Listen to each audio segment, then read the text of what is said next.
বন্ধুরা, আজ আমি নিয়ে এসেছি আপনাদের জন্য এক নতুন স্টোরি নিয়ে। আমি রিম্পা নন্দী আপনাদের জন্য আজ এক দারুণ গল্প নিয়ে এসেছি। তো যদি আমার স্টোরি আপনাদের ভালো লাগে তো প্লিজ লাইক অ্যান্ড শেয়ার করে দেবেন আর সাবস্ক্রাইব করতে একদম ভুলবেন না। তো চলুন শুরু করা যাক। এক গ্রামে জিৎ নামের এক ছেলে থাকতো। সে রোজ বাগানে ফুল চুরি করতে যেত। এইভাবে ফুল চুরি করতে করতে সে একদিন মা কালীর মন্দিরে গিয়ে ফুল চুরি করে। কিন্তু মা কালী দূর থেকে দাঁড়িয়ে দেখছিলেন। দেখে তিনি বললেন, দাঁড়া, তোকে আজ শিক্ষা তো দেবই।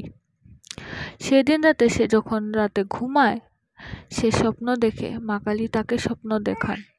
সে দেখে চারিদিকে রাতের অন্ধকার, কিছু লোক জোর হয়ে একসাথে মা কালীর পুজো করছিল।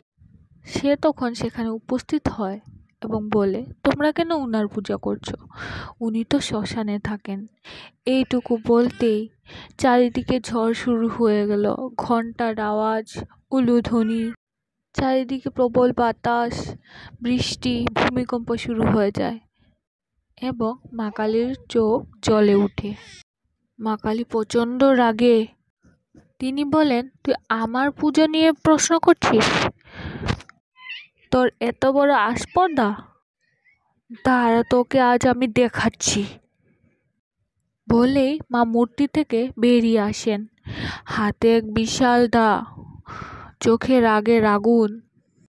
মা কালীর রাগান্বিত এই রূপ দেখে সবাই আতঙ্কিত হয়ে পড়েছিল। তিনি বলেন, আজ তোকে শাস্তি পেতেই হবে। জিৎ দৌড়াতে দৌড়াতে অনেক ক্লান্ত হয়ে পড়েছিল। শেষে সে এক পুরনো শিব মন্দির দেখতে পায়। সেখানে সে প্রবেশ করে। সে ঘামতে শুরু করে। সেখানে প্রবেশ করে কাতর স্বরে ভয়ে ওম নমঃ শিবায়, ওম নমঃ শিবায় বলতে শুরু করে। তার শ্বাস নিতে কষ্ট হচ্ছিল। মা কালী মন্দিরের বাইরে দাঁড়িয়ে থাকেন। তিনি মন্দিরের ভেতর প্রবেশ করেন না। তিনি মন্দিরের চারপাশে ঘুরতে থাকেন। জিৎ কাঁদতে কাঁদতে বলে, মা, আমায় ক্ষমা করে দাও। মা, আমার ভুল হয়ে গেছে। মা, আর কখনো করব না। আমি তোমার পূজা নিয়ে আর কখনো প্রশ্ন করব না। মা কালী বলেন, শুধু পুজো নিয়ে প্রশ্ন করিসনি, তুই ফুলও চুরি করিস।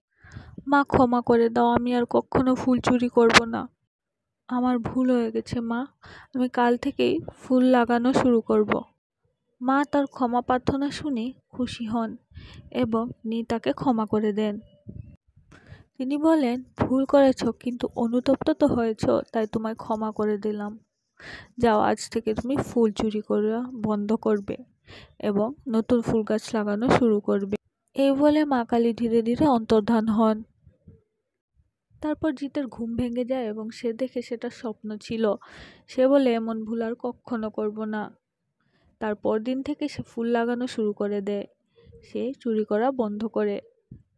আজকের জন্য এইটুকুই। আবার আসবো নতুন গল্প নিয়ে।